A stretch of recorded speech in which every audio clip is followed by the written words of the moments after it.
pensando en la pregunta de esta semana, quiero que meditemos acerca de lo que llamamos, o lo que se puede llamar, la bendición trinitaria. ¿Se acuerdan que en el Antiguo Testamento Dios había dicho a los sacerdotes, a los descendientes de Aarón, a los levitas, que ellos debían bendecir al pueblo? Y es la bendición que nosotros decimos en el culto. ¿Quién se acuerda? ¿Cómo es la bendición que doy al final del culto? Jehová te bendiga y te guarde. Jehová haga resplandecer su rostro sobre ti y tenga de ti misericordia. Jehová alce sobre ti su rostro y ponga en ti paz. Bueno, en el Nuevo Testamento también hay una bendición, y de eso vamos a hablar hoy día. Pero antes de comenzar a enseñar el pasaje de hoy, quiero que usted piense en las siguientes preguntas que le voy a hacer. Esté atento, por favor. Aquí vamos a ver la siguiente pregunta que yo quiero que usted medite. ¿Realmente tenemos una comunión verdadera con cada una de las personas de la Trinidad? ¿Entendemos que estamos unidos tanto al Padre como al Hijo y al Espíritu Santo? Hermano, estas preguntas son importantes, porque lamentablemente muchas veces decimos nosotros: yo me he arrepentido, he confiado en el Señor Jesucristo, pero mi vida diaria no es una relación cercana con Dios. Mire, alguien puede tener una relación con alguien sin hablar con esa persona y sin verla o experimentarla.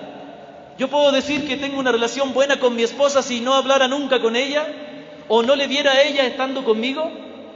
Me acuerdo que una vez una hermana de la iglesia nos presentó a su hijo que vivía en Estados Unidos, y su hijo era un fiel creyente de una iglesia allá, y él vivía años en Estados Unidos y viajaba a Ecuador como una vez al año. Y nos dijo: sí, mi hijo vive allá, pero su novia vive acá.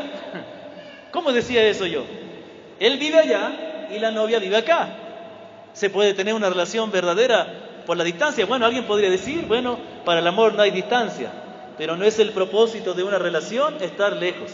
Bueno, como era una relación de noviazgo, no era una relación matrimonial, pero he conocido también personas aquí en Ambato que sus esposos viven en otros países y trabajan y vienen una vez al año. No se puede tener una verdadera relación cuando no se está con una persona. ¿Sí me doy a entender? ¿Sí? También podríamos decir lo mismo, ¿no? ¿De qué vale decir que tenemos muchos hermanos aquí en la iglesia si nunca conversamos con ellos, si no nos relacionamos? ¿Me comprende? Tampoco eso es correcto. De la misma manera, a veces nuestra relación con Dios es solamente algo intelectual, o se trata de lo que yo a veces le pido, pero la relación del creyente es una relación verdadera, cercana, experimental con el Padre, con el Hijo y también con el Espíritu Santo. El Dios Trino debe estar presente en la vida de cada uno de nosotros, obrando, y cada una de las personas de la Trinidad merece nuestra confianza, nuestra adoración y nuestro amor. Y cada uno de nosotros, ¿sí está conmigo? Cada uno de nosotros debe conocer a profundidad al Padre, debe conocer de una manera profunda y real al Hijo, y debe tener un conocimiento verdadero y experimental o experiencial con el Espíritu Santo. Porque es Dios, y Dios es un Dios vivo, real, que obra. ¿Tenemos una relación así con Dios? ¿Es realmente nuestra relación con Dios algo verdadero en el que le vemos a obrar a Dios, en el cual Dios me va enseñando? ¿Puede decir usted que esta semana Dios le enseñó, le corrigió, le consoló? ¿O es solamente una relación intelectual la que tiene? ¿Solamente tiene la fe aquí? No. La fe verdadera comienza aquí, en el corazón. Primero amamos a Dios, después lo entendemos en la medida que Él nos dé entendimiento, y después vivimos a Dios. Amarás al Señor con tu corazón, con tu mente y con tus fuerzas. La otra pregunta que le quiero hacer es: ¿qué es lo más importante que hemos recibido del Hijo? ¿Qué es aquello que recibimos del Padre? ¿Y qué hace el Espíritu Santo en nosotros? ¿Podría usted decir de manera general: Dios ha hecho tantas cosas por mí? Pero ¿qué ha hecho específicamente el Señor Jesús? ¿Qué es lo que Él hizo por ti? ¿Qué es lo que hace el Espíritu Santo en ti? Son cosas que debemos entender. Mire, el Padre eterno está en su trono en los cielos. Bueno, Dios, pero el Padre se le ve siempre en el trono. El Señor Jesucristo es el que vino y murió por nosotros. Y el Espíritu Santo es el que nos sigue acompañando hasta que volvamos, hasta que vayamos a la gloria con el Señor. De modo que el Dios Trino está involucrado en nuestra salvación. Y el Dios Trino es el que obra y nos bendice a los creyentes.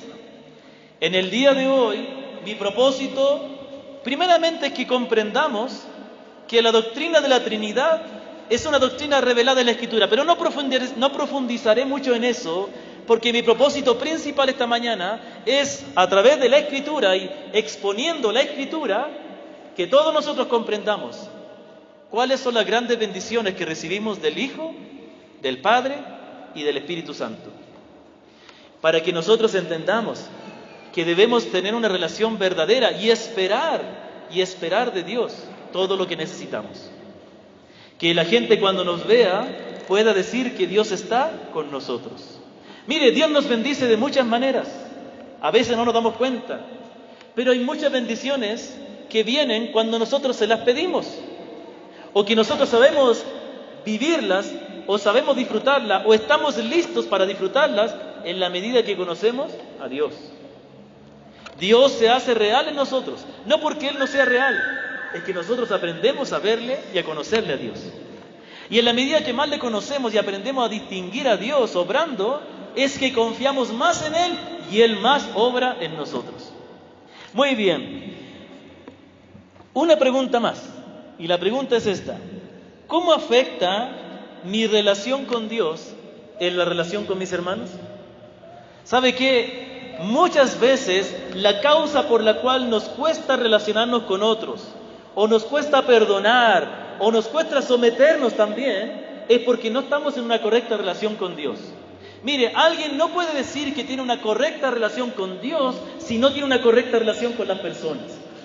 Hay muchas personas que se pueden decir o jactarse que aman mucho al Señor, que leen mucho la palabra, que oran mucho y aman mucho a Dios.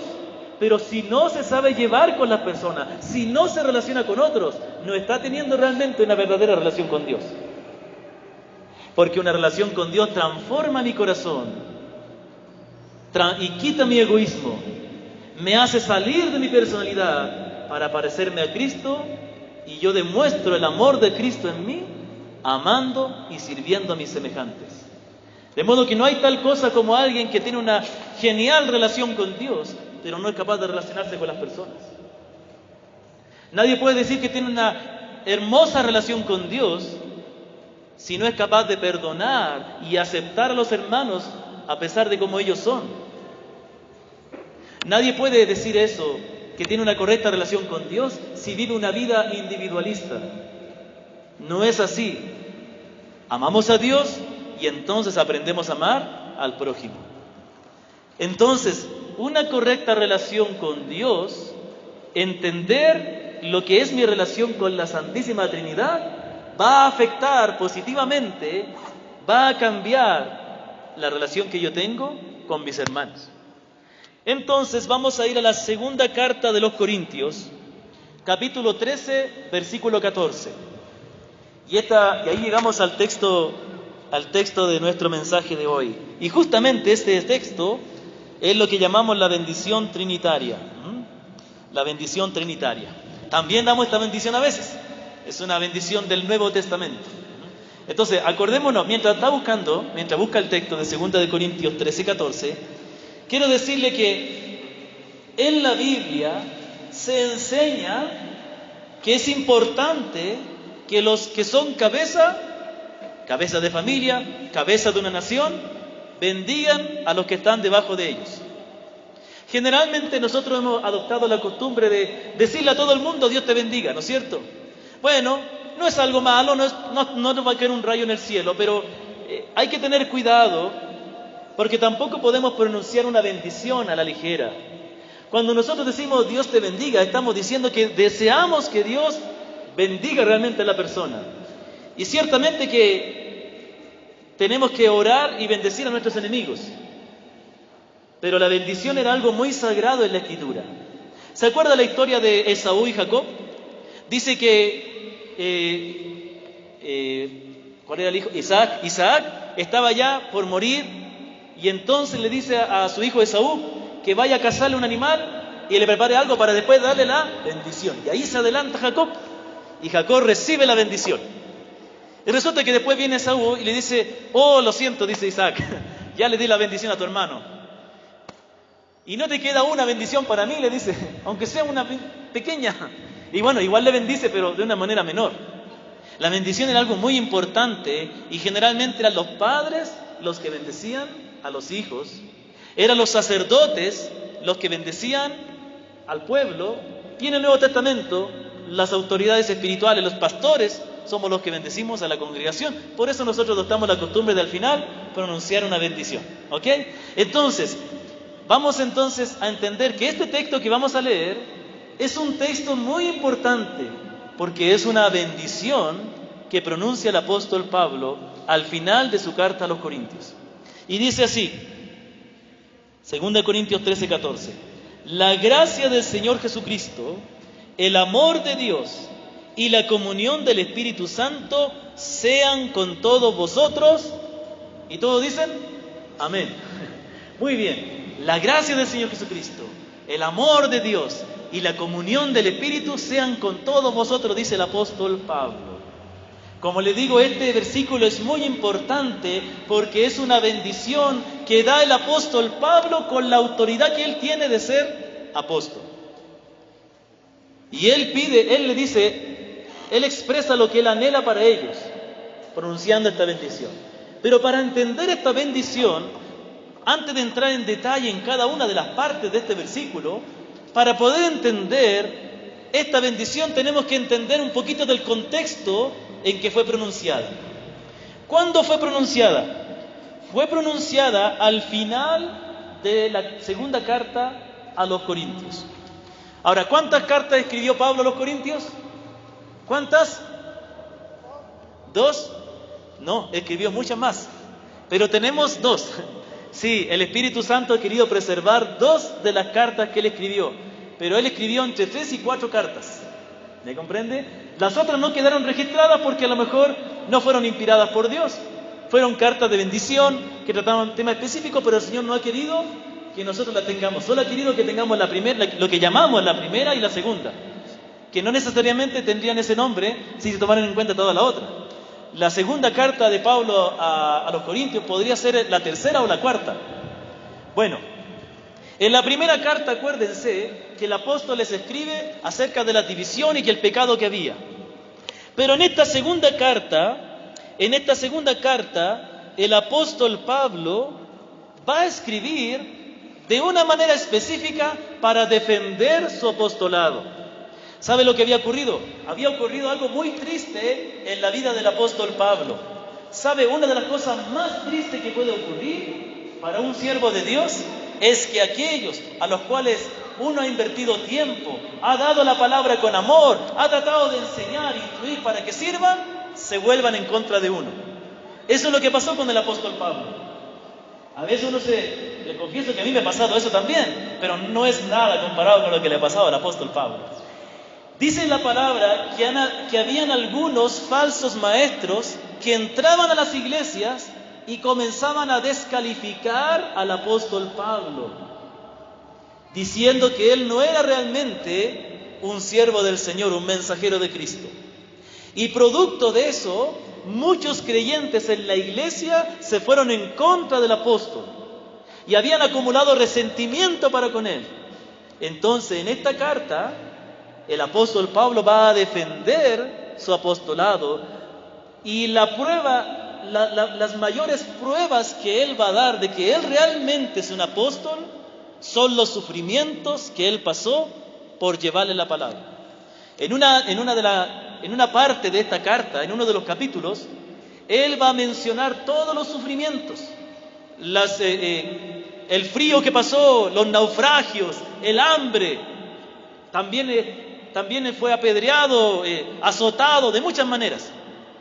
¿Sabe por qué el sufrimiento es una prueba de que realmente alguien es un verdadero siervo de Dios? Es porque aquel que realmente cree en Jesucristo y que realmente ha recibido la comisión de Él, lo va a dar todo por Él. Pero los falsos maestros no se entregan por completo a Cristo. no sufren por el Señor. Más bien ellos quieren ganar ganancia y enriquecerse a costa de los hermanos. Pero lastimosamente hay tanta ingenuidad en la iglesia que a veces, en vez de valorar a aquellos que se sacrifican y sirven con todo su corazón, valoran a aquellos que tienen una posición de poder o que aparentan mucha riqueza, porque en fin y al cabo eso es lo que la gente quiere tener. Siempre vamos a valorar a aquellos que tienen lo que nosotros queremos conseguir. Pero no debe ser así en la iglesia del Señor. Entonces esta carta es una carta muy personal. Él les reprende por haber escuchado a esos falsos profetas.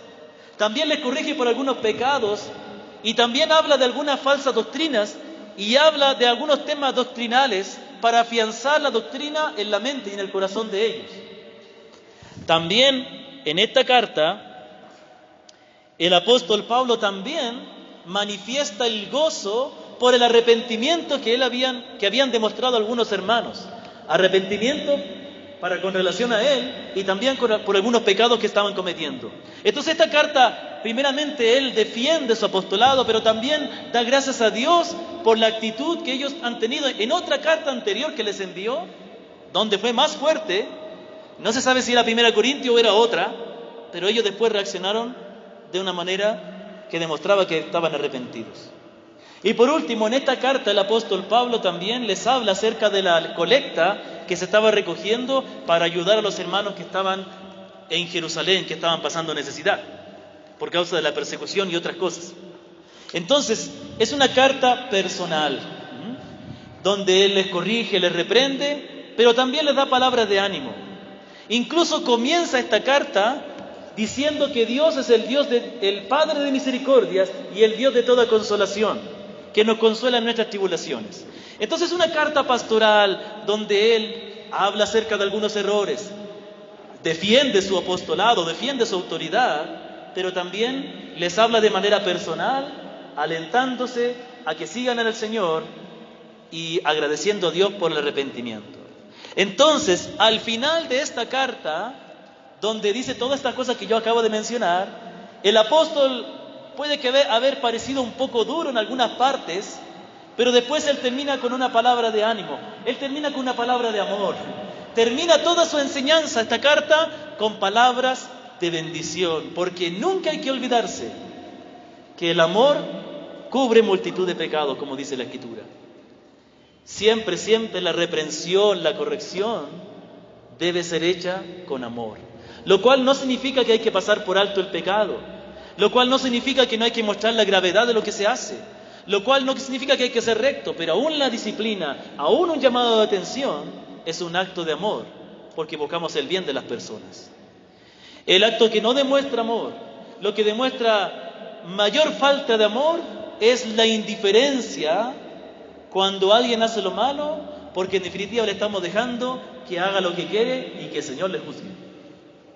Pero aún un llamado de atención como esta carta, que es un llamado de atención también, junto con otras que les envió, es una muestra de amor. Entonces él termina con palabras de amor, y con palabras de aliento, y con algunas instrucciones, y al final termina con esta hermosa bendición. Entonces aquí nos dice algo. Esta bendición fue presentada después de haber tratado muchos problemas difíciles, para que ellos nunca se olviden que por sobre todo el amor, la gracia y la comunión del Señor permanecen y prevalecen. Vamos entonces a ver algunos detalles. Comienza el final de la carta en el versículo 11, donde da algunas instrucciones. Les dice así: por lo demás, hermanos, tened gozo, perfeccionaos, consolaos, sed de un mismo sentir y vivid en paz, y el Dios de paz y de amor estará con vosotros. Saludaos unos a otros con ósculo santo. Todos los santos os saludan. Entonces, estas son las palabras que están antes de la bendición. Él termina su carta dando algunas instrucciones, pero estas instrucciones son hechas con amor. Miren lo que les dice. Primero les dice que deben tener gozo. A pesar de todo lo que ha pasado, tengan gozo. Acuérdense que el Señor está con ustedes.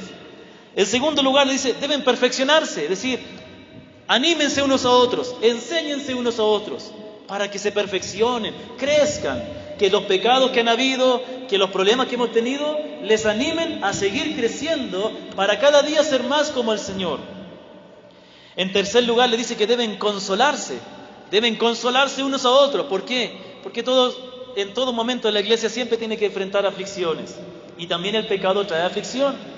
Y aunque alguien sufra por causa del pecado, también tiene que ser consolado cuando esa persona es guiada al arrepentimiento y al perdón de Dios.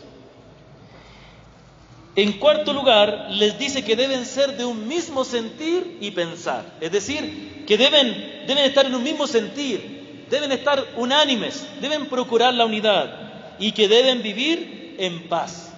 Hermanos, dice, hermanos, vivan en paz. ¿Sabe que esto es algo que nos debe decir a nosotros también? Hermanos, debemos procurar vivir en paz. ¿Qué quiere decir vivir en paz? Bueno, quiere decir muchas cosas. Pero hermanos, muchas veces somos muy complicados. Déjeme decirlo. Las personas somos complicados. Somos complicadas. Bueno, las personas somos complicadas. Bueno, somos complicados. Y nos cuesta vivir en paz. Estamos listos para poder reclamar justicia por lo que alguien nos hizo. Estamos listos para ver lo malo que hacen las personas. Estoy seguro que muchos de ustedes están listos para ver y criticar a los que llegan atrasados, a los que no colaboran, a los que no son muy expresivos. Hermanos, vivamos en paz. A todos el Señor nos está santificando. ¿Me comprende? A todos el Señor nos ama y dio su vida por nosotros. Vivamos en paz. Amemos a los hermanos. Edifiquemos. Y si tú piensas que tu hermano tiene muchas cosas que cambiar, anda al baño y mírate al espejo. Verás que tú también tienes muchas cosas que los demás tienen que soportarte. Nunca nos olvidemos de eso. No nos olvidemos que nosotros somos tan pecadores como nuestro hermano y que el Señor ha tenido misericordia también con nosotros, también ha tenido misericordia con nuestros hermanos.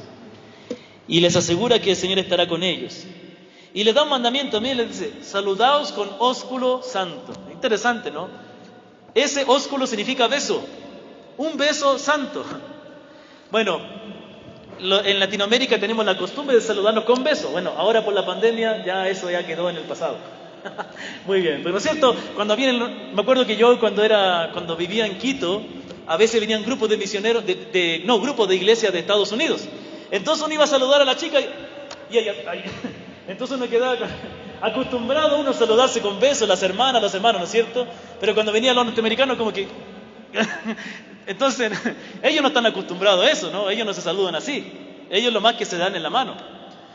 Bueno, en ese tiempo era una costumbre en la sinagoga que los creyentes se saludaran con un beso en la mejilla como una señal de familiaridad. Pero ojo, acuérdense que en la sinagoga los hombres estaban aquí y las mujeres estaban en otra parte. Entonces, se saludaban de beso solamente entre mujeres o entre hombres, pero nunca se saludaba entre hombres y mujeres. Bueno, esa era la cultura de ellos, ¿no es cierto? Para mantener la santidad. Porque no sea que un hermanito por querer saludar a una hermana se haga ilusiones. Entonces, no. Sin embargo, nuestra cultura es algo diferente. Pero el punto central aquí no es tanto el beso, no. El punto central es que tenemos que saludarnos con amor. ¿Me doy a entender? Que tenemos que demostrar a nuestros hermanos de una manera concreta que nosotros le amamos y que le consideramos como parte de nuestra familia. Hermanos queridos, déjenme hacer un paréntesis aquí. ¿Cuánto necesitamos entender que la iglesia no es una reunión, no es un evento, no es un programa al cual asistimos? ¿Se ha asistido a algún programa? Por ejemplo, ¿cuántos de ustedes han asistido al programa del colegio de sus hijos? Cuando se podía ir, ¿no? Iba entonces a la hora señalada, llegaba, se sentaba, el director pronunciaba un discurso, después una profe hacía algo con una canción que preparaban el curso tal, después otro niño daba una poesía, otro niño intentaba cantar, le salía más o menos, pero todos aplaudían porque era un niño, y después había algún anuncio y terminaba el evento, ¿y qué pasaba? Cada uno, como dicen en Chile, calabaza, calabaza, cada uno para su casa. Pero no es así la iglesia. Esto no es un evento cívico. Por eso es que a veces hay cristianos que piensan que la iglesia, que el culto es un evento cívico. Todos tenemos que estar así frío, con corbata y todo, un poco más y tenemos que hacer así, o así, como sea. No, la iglesia tampoco es como un evento cívico, tampoco es como un velorio, y tampoco es como un carnaval.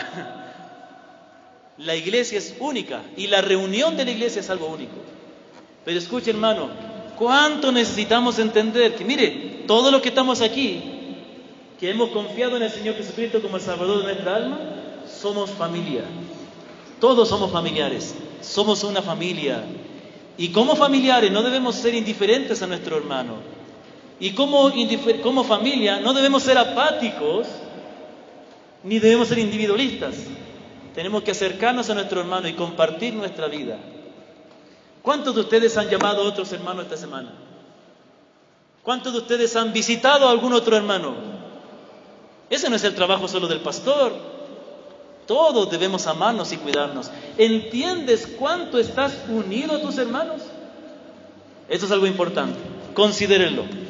Algún rato el Señor nos dará la oportunidad de poder entender un poquito más esto, pero lo vamos entendiendo también a través de este texto.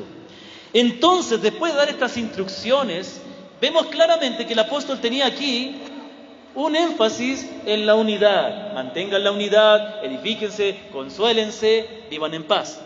La unidad de la iglesia. Hermanos, hay que trabajar por mantener la unidad de la iglesia. Ojo que la unidad no es algo que logramos, es algo que hay que mantener simplemente. En otra parte el Señor dice que debemos guardar la unidad del Espíritu en el vínculo de la paz. Ya estamos unidos por causa del Espíritu, y como vamos a ver después. Pero tenemos que procurar vivir esa unidad, amando a nuestros hermanos, perdonando, edificando, pero algo tan importante, relacionándonos con nuestros hermanos. ¿Ok? Entonces, después de dar estas instrucciones, el apóstol pronuncia la bendición. Todo junto, la bendición. A ver, 1, 2, 3. La gracia del Señor Jesucristo, el amor de Dios y la comunión del Espíritu Santo sean con todos vosotros. Amén. Vamos a ver algunas características de esta bendición. Primero, es una bendición trinitaria. Cada persona de la Trinidad es mencionada y presenta una bendición cada una. Por esto nos enseña este versículo la igualdad de las personas de la Trinidad. Habla del Hijo, habla del Padre y habla del Espíritu, y los presenta como iguales. Ahora, nos enseña, al mencionar a Cristo, al Espíritu Santo y a Dios, obviamente el Padre, en una misma oración los está poniendo al mismo nivel. ¿Qué quiere decir esto entonces? Quiere decir que tanto el Padre, que tanto el Hijo, que tanto el Espíritu Santo son Dios. Hermanos, entendamos que la doctrina de la Trinidad está revelada en la Escritura, pero los creyentes o la Iglesia ha tenido que ir avanzando en su entendimiento de ella. No podemos decir que a lo mejor los primeros creyentes tenían una doctrina elaborada. Estaba la palabra de Dios ahí, pero hay que estudiarla, hay que definir lo que dice. Y es que siglos después se empezó a definir cuando comenzaron a levantarse maestros que negaban la deidad de Cristo. Entonces ahí se logró dar una definición más concreta. Pero la verdad está ahí en la Biblia, ¿me comprende?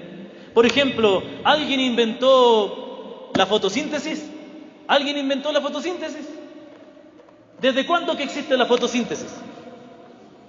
Desde la creación, ¿no es cierto? La fotosíntesis es el proceso en que los vegetales, las plantas, toman el dióxido de carbono que botamos, ese que respiramos aquí en la mascarilla. Tenemos que tener una plantita dentro para que absorba eso. El dióxido de carbono que botamos, lo reciben y lo transforman en oxígeno. Por eso es importante que hayan áreas verdes. Pero la fotosíntesis siempre ha estado ahí desde que el Señor la creó, ¿no es cierto? Desde que Dios creó el universo. Lo que pasa es que los hombres con el tiempo la descubrieron y la definieron. ¿Sí me doy a entender? La doctrina de la Trinidad es lo mismo. Ha estado siempre ahí, siempre ha existido el Trino Dios. Lo que pasa es que con el tiempo la Iglesia lo ha ido entendiendo y definiendo. Eso es lo que la gente no entiende. Dice, no, la doctrina de la Trinidad fue inventada por los católicos en el Concilio de Nicea. Así una vez me dijo un testigo de Jehová. Y yo en ese tiempo no tenía ni idea que era el Concilio de Nicea, así que quedé plop, como dicen. No supe qué decir. Bueno, ese argumento me descolocó, pero después investigué y ahora conozco. El Concilio de Nicea fue un concilio donde justamente la iglesia se reunió para hablar y para defender la doctrina ante los falsos maestros.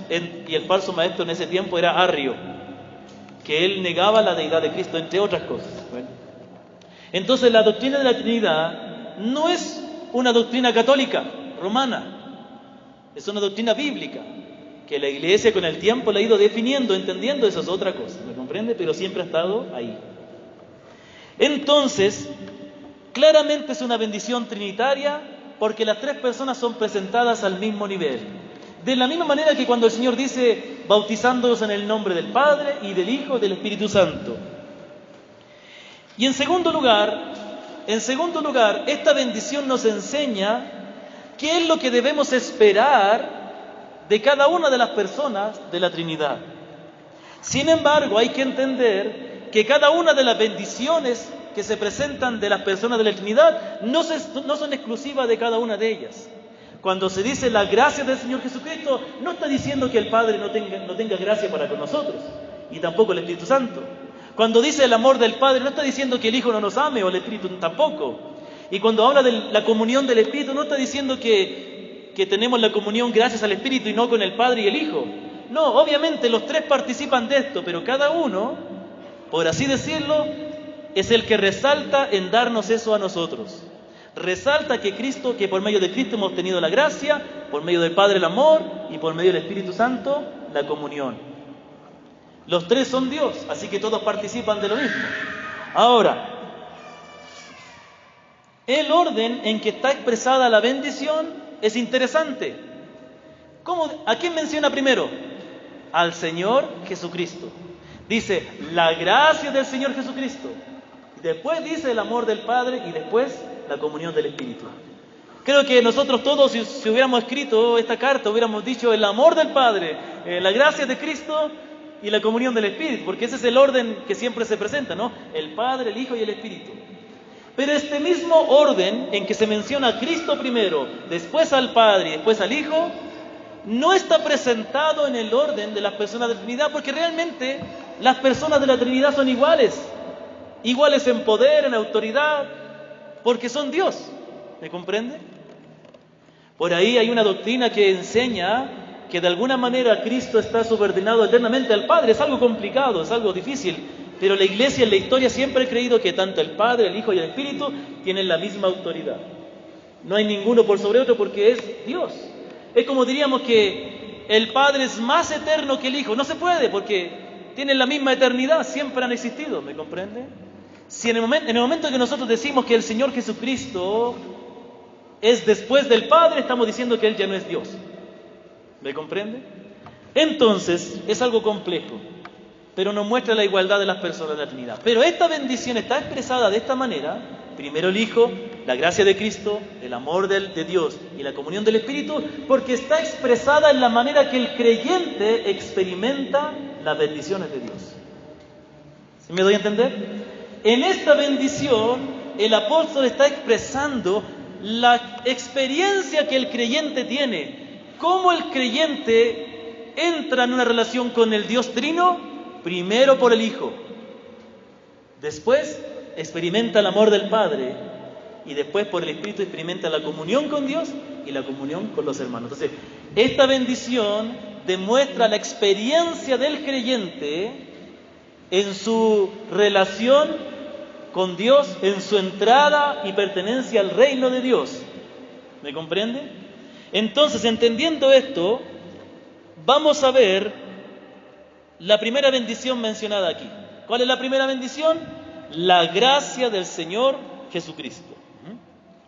Entramos al reino de Dios, entramos a la salvación, entramos a este cuerpo espiritual que es la iglesia, por la gracia y la gracia que se ha manifestado en Cristo.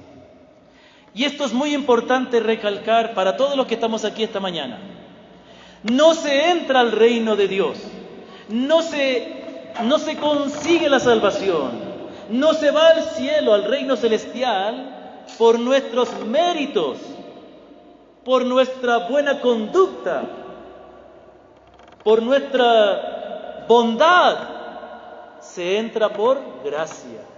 ¿Sabe lo que significa gracia? Aquello que no se merece.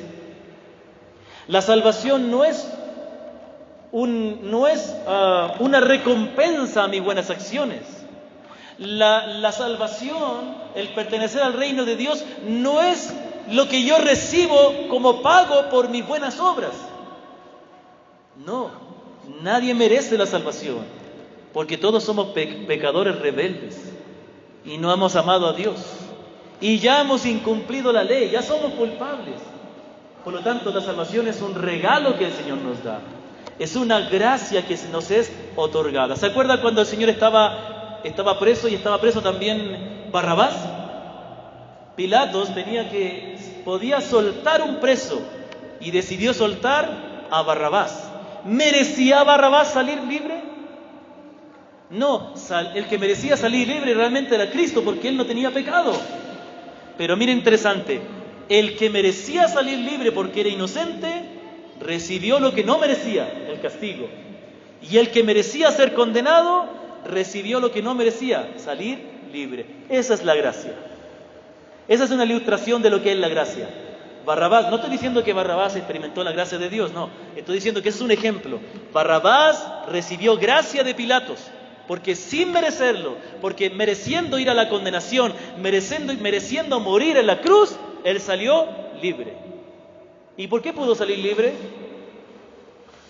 Porque hubo otro que ocupó su lugar. Entonces no fue injusto eso. Si él hubiera salido libre, no hubiera estado Cristo, hubiera sido injusto, porque él era culpable y tenía que morir. Pero como Cristo ocupó el lugar de él, entonces ya se cumplió la justicia. De la misma manera, escúchenme, ¿cuál es el primer paso o qué es lo primero que recibe la persona cuando entra al reino de Dios? O para entrar al reino de Dios, recibir la gracia de Cristo. Se entra al reino de Dios, se pertenece a la iglesia de Cristo que Él salvará. Se entra en la salvación, al reino de los cielos, como queramos decirlo, por gracia y no por nuestras buenas obras. La palabra de Dios dice en Romanos 1:7, a todos los que estáis en Roma, amados de Dios, llamados a ser santos. Mire lo que les dice: gracia y paz a vosotros de Dios nuestro Padre y del Señor Jesucristo. En sus cartas, el apóstol Pablo muchas veces comienza también diciendo lo mismo. Efesios 1, del 1 al 2. Pablo, apóstol de Jesucristo, por la voluntad de Dios, a los santos y fieles en Cristo que están en Éfeso. Gracia y paz a vosotros. Vemos en la carta de Pablo a los romanos y en la carta de Pablo a los efesios que él comienza diciendo gracia y paz. Así como saben saludar a algunos hermanos, ¿no? Gracia y paz. Muy bien. Antes decíamos que Dios le bendiga, ahora decimos gracia y paz. Muy bien, está así excelente, ¿no?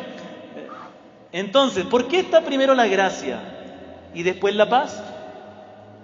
Porque no hay paz para el hombre mientras esté en sus pecados. No hay verdadera paz. La verdadera paz es estar bien con Dios. Pero ¿cómo llego a estar bien con Dios? Por gracia. Cuando yo experimento la gracia de Dios perdonándome de mis pecados, el resultado es la paz. Por eso que en esta bendición trinitaria el apóstol comienza diciendo la gracia del Señor Jesucristo, recordándonos que la primera bendición que toda persona necesita es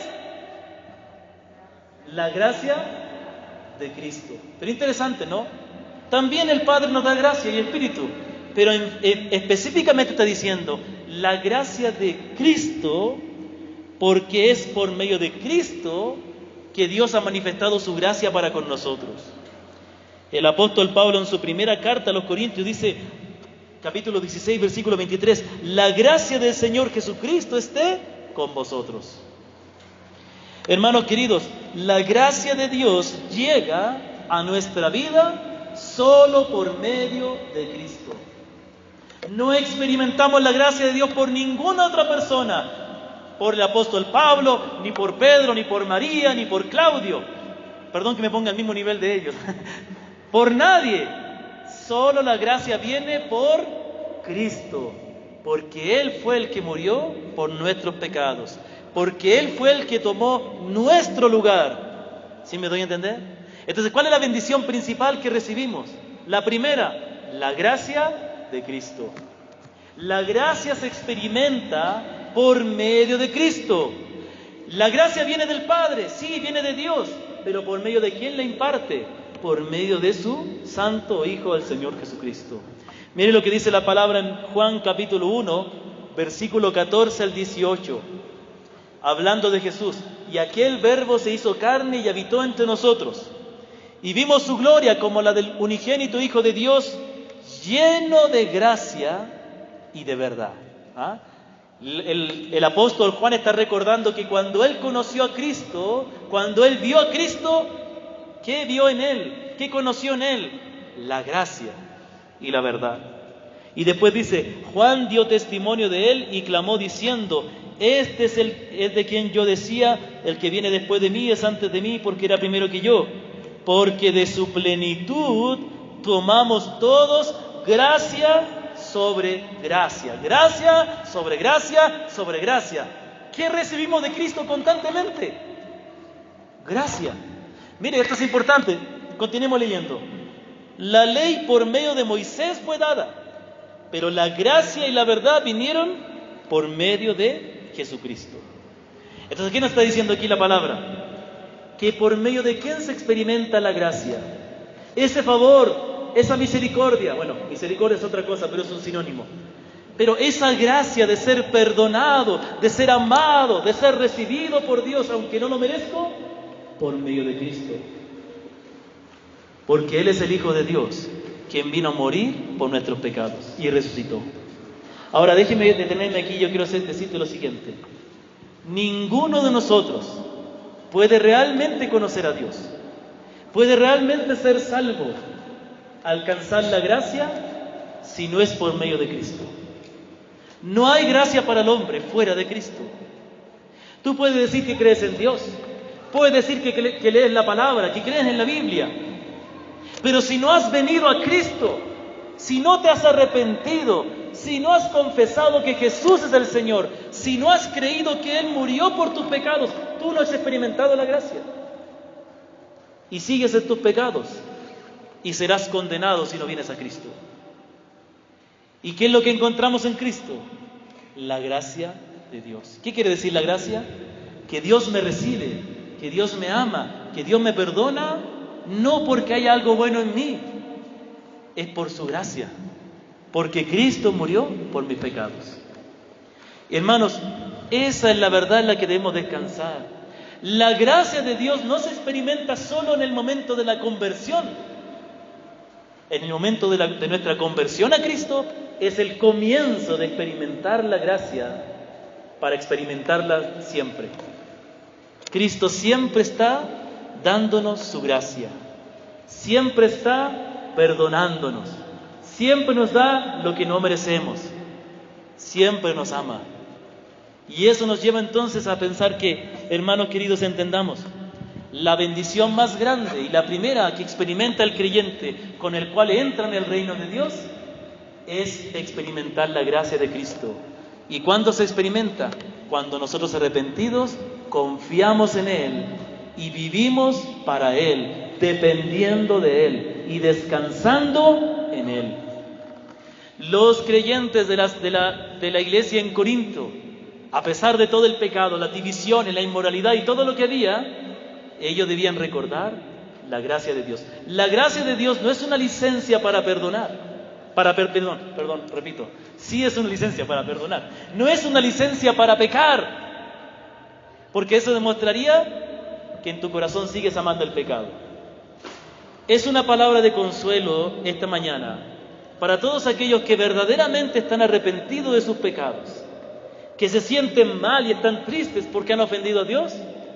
El regalo de esta mañana para ti es que recuerdes que en Cristo tienes gracia, que Cristo murió por tus pecados, que Cristo ya te perdonó.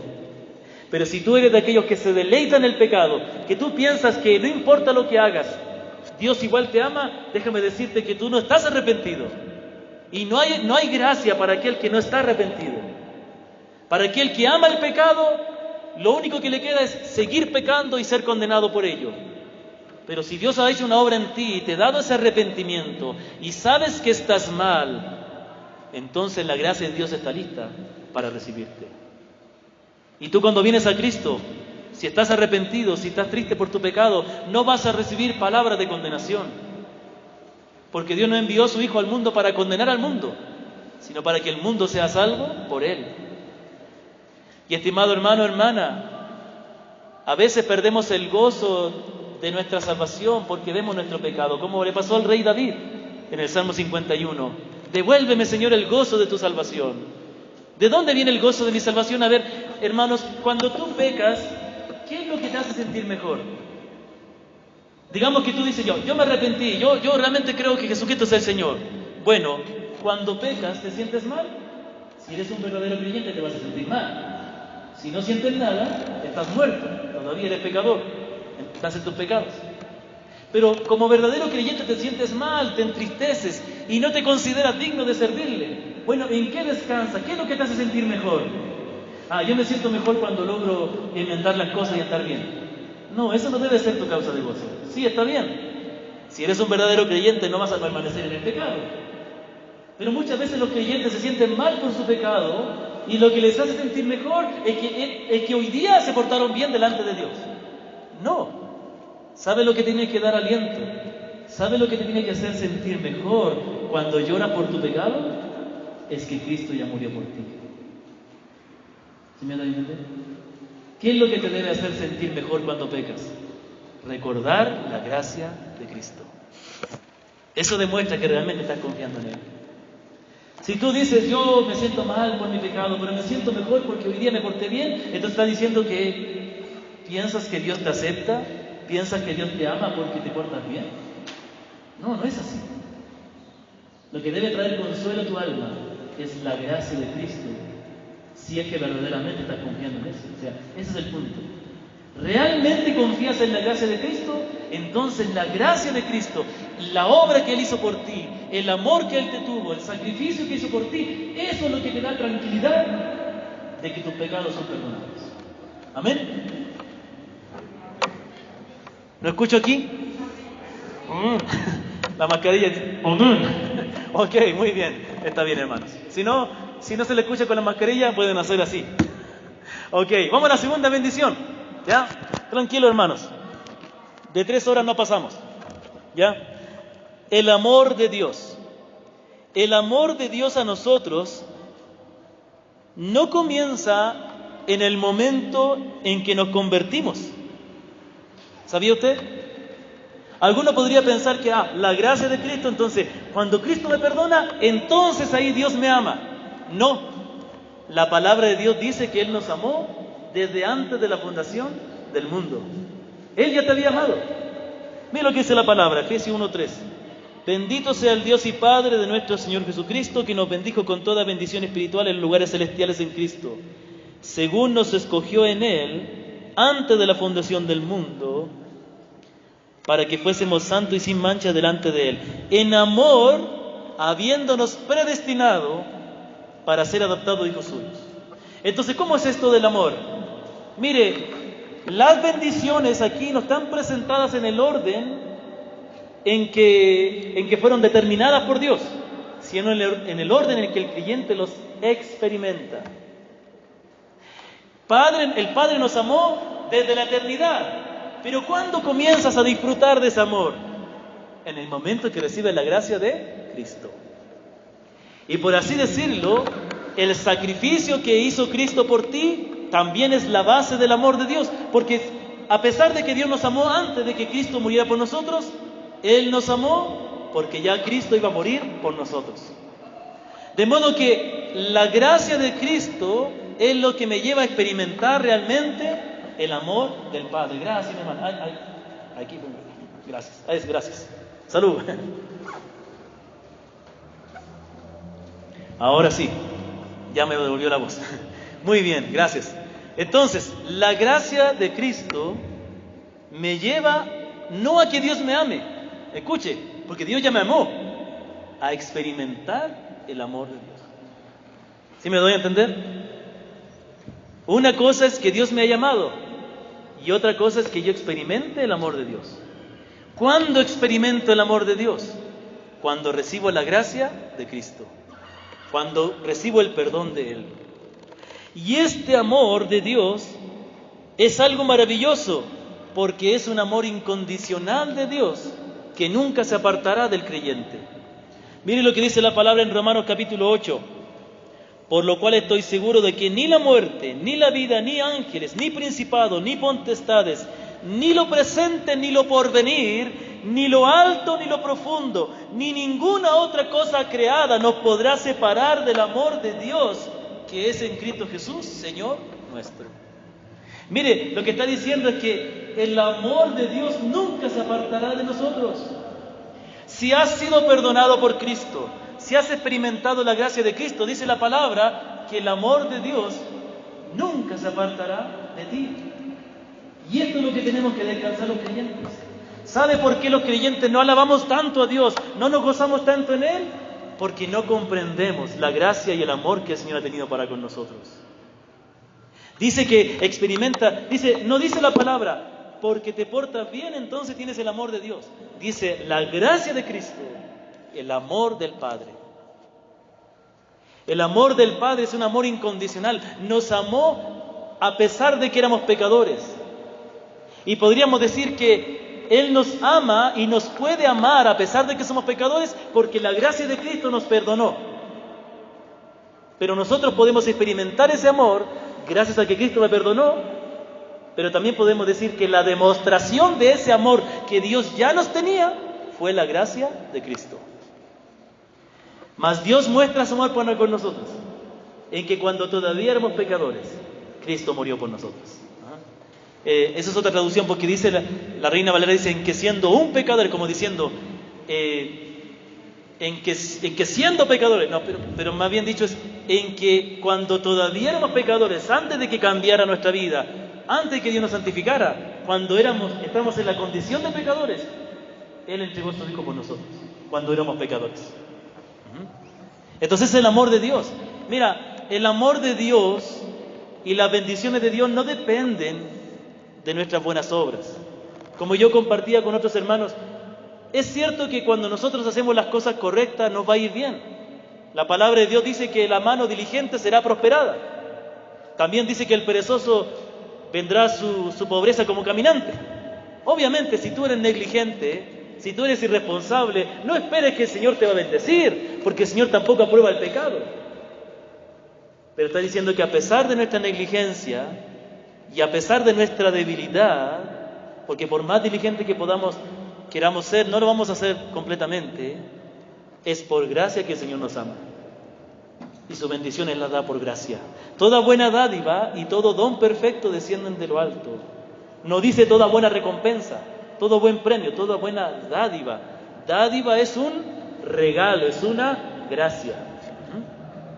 Entonces, hermanos, aquí entendemos la maravillosa verdad que al presentar el amor de Dios después de la gracia de Cristo, nos enseña esta verdad, que experimentamos el amor de Dios por pura gracia, gracias a Cristo. Y en tercer lugar, entonces, nos habla de la comunión del Espíritu. ¿Sí están todavía aquí o no? Ya. Muy bien. ¿Están despiertos? La comunión del Espíritu, la gracia del Señor Jesucristo, por medio de la cual somos salvos, somos perdonados. El amor de Dios incondicional eterno, que disfrutamos gracias a la obra de Cristo. Y eso nos lleva a vivir la comunión del Espíritu. Dice la palabra que habiendo experimentado la gracia de Cristo y el amor de Dios, el Espíritu entonces, o experimentamos esa unión del Espíritu con Dios y con nuestros hermanos. El Espíritu es el que hace que nosotros estemos unidos a Dios, pero también, ojo, es lo que hace que estemos unidos a nuestros hermanos. La palabra de Dios dice en Efesios 2:18, porque por medio de Él, los unos y los otros, tenemos entrada por un mismo Espíritu al Padre. Dice que todos los creyentes tenemos entrada al Padre por un mismo Espíritu. Estamos unidos, estamos en comunión con Dios, gracias al Espíritu que nos une. Mire, esto es difícil de entenderlo porque es algo invisible. No estamos unidos porque vivimos en la misma ciudad, porque es más, vivimos en diferentes ciudades, ¿no? Yo ahora soy de la ciudad de Ceballos. Hay otros que son de Pelileo, otros son de Ambato y otros son de Ambato, pero casi como que ya no fueran, porque viven a las afueras de Ambato, ¿no? ¿Ya? O sea, pero vivimos actualmente en diferentes ciudades, ¿no? También somos de diferentes nacionalidades. Es más, ni siquiera el pastor es ecuatoriano. Lo que nos une no es la nacionalidad. Lo que nos une es el Espíritu. El Espíritu es el que nos une. El Espíritu es el que nos une al Padre y el que nos une a nuestros hermanos. Entonces, está diciendo que la comunión, lo cual quiere decir vivir en unión con el Padre, con el Hijo, con el Espíritu, y vivir en unión con mis hermanos, es una bendición que el apóstol Pablo desea para los creyentes. Para el creyente debe entender que es una bendición muy grande estar unido no solo a Dios, sino también a sus hermanos. La palabra de Dios dice en 1 Corintios capítulo 12, versículo 12, escuche, porque así como el cuerpo es uno, aquí está, yo tengo un cuerpo, no sé si alguien más tiene dos, pero yo tengo uno. Así como el cuerpo es uno y tiene muchos miembros, pero todos los miembros del cuerpo, siendo muchos, son un solo cuerpo, así Cristo. Porque por un solo espíritu fuimos todos bautizados en un cuerpo, sean judíos, griegos, esclavos, libres, chilenos, venezolanos, colombianos, peruanos. A todos se nos dio a beber de un mismo espíritu. Lo otro lo añadí por si acaso. Pero dice que a todos los creyentes, sea que seamos del lugar de la nacionalidad, todos se nos dio a beber de un mismo espíritu y a todos se nos sumergió, eso es lo que quiere decir bautizar, se nos sumergió en el mismo espíritu, en el mismo cuerpo, perdón, el cuerpo de Cristo que es la Santa Iglesia. ¿Qué nos enseña esto, hermanos? Que tenemos bendiciones grandes de parte de Dios, las cuales debemos esperar. Debemos recordar, escúcheme, que somos perdonados y amados por gracia, que entramos al reino de Dios por gracia y no por nuestras buenas obras, que somos amados por Dios desde la eternidad. Él nos amó y nos amará siempre.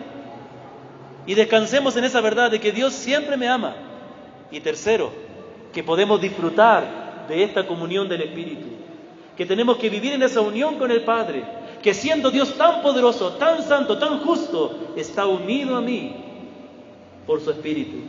Me ha unido a Él, pero también estoy unido a mis hermanos. Y yo de tener gozo y alegría, que a pesar de estas personas que a lo mejor yo no recién les conozco este año, o el año pasado, hace 3 años, algunos conocen a otros recién ahora, pero si tiene a Cristo, si tiene el Espíritu, es mi hermano, es mi hermana y debo amarle, y también debo recibir amor de mis hermanos. ¿A quién va dirigido toda esta bendición? ¿A todo el mundo va esta bendición? ¿A todo el mundo? No, no va a todo el mundo. Es para los creyentes. El apóstol Pablo le escribe a los corintios, aquellos que habían pasado muchas dificultades y tenían mucho pecado. A pesar de todos los conflictos y cosas negativas que podían tener los corintios, ellos debían descansar en la gracia del Señor. Debían recordar que Dios los amaba y debían entender que por el Espíritu estaban todos unidos. Queridos hermanos, pongámonos de pie para terminar. Y yo quiero animarle esta mañana a que usted pueda valorar las bendiciones y las riquezas que tiene en Cristo, que tenemos en Dios. Hermanos queridos, debemos recordar continuamente la gracia del Señor. Obviamente Dios no quiere que nosotros pequemos deliberadamente, pero si somos verdaderos creyentes, cuando estemos arrepentidos, cuando estemos tristes por nuestro pecado, descansemos en la gracia del Señor. A veces es triste escuchar a hermanos que no pueden crecer, no pueden servir, porque se sienten indignos. Hermano, ¿el Señor te salvó porque eras digno? Te salvó por gracia. Yo no soy digno de ser el pastor de ustedes. Y usted no es digno de pertenecer a una congregación y de ser salvo, pero estamos aquí. Como dijo el apóstol Pablo, por la gracia del Señor soy lo que soy. Y nunca debemos olvidarnos que aunque pareciera que en este mundo estuviéramos abandonados, estuviéramos desprovistos de todo, el amor del Padre es incondicional. Y como un Padre amoroso, su amor se demuestra no de palabras solamente, sino de hechos concretos. ¿Se acuerda lo que dice la palabra cuando el apóstol dice no amemos de palabras sino con hechos? Si Dios nos pide que nosotros amemos con hechos, es porque Él también no ama de palabras solamente. Y demostró dándonos a su Hijo por nosotros. Si Él dio a su Hijo por nosotros por amor, ¿no hará otras cosas por amor por nosotros? Descansa en el amor de Dios. Acuérdate que Él te ama, consuélate en esa verdad. Y vive la comunión. Y recuerda que estás unido a Cristo. Y no te separes de tus hermanos. No aborrezcas a tus hermanos. Perdónalos. Comparte tu vida. Relaciónate porque estás unido a ellos. Y como dice la palabra también, lo que Dios unió, no puede separar al hombre. Si estamos unidos por el Espíritu, nada nos debe separar. Queridos amados hermanos, querida iglesia, debemos trabajar, estamos unidos. Trabajemos por esta congregación para que se siga predicando la palabra. ¿Cuántos de ustedes han encontrado en esta congregación la verdad de la palabra? ¿Es así o no? Entonces trabaja para que otros puedan conocerla. Y trabaja para que cada hermano a los cuales estás unido puedan crecer, puedan madurar. No vengamos aquí los domingos como asistentes a un programa. Vengamos a encontrarnos con el Señor y a encontrarnos con nuestros hermanos. Oremos.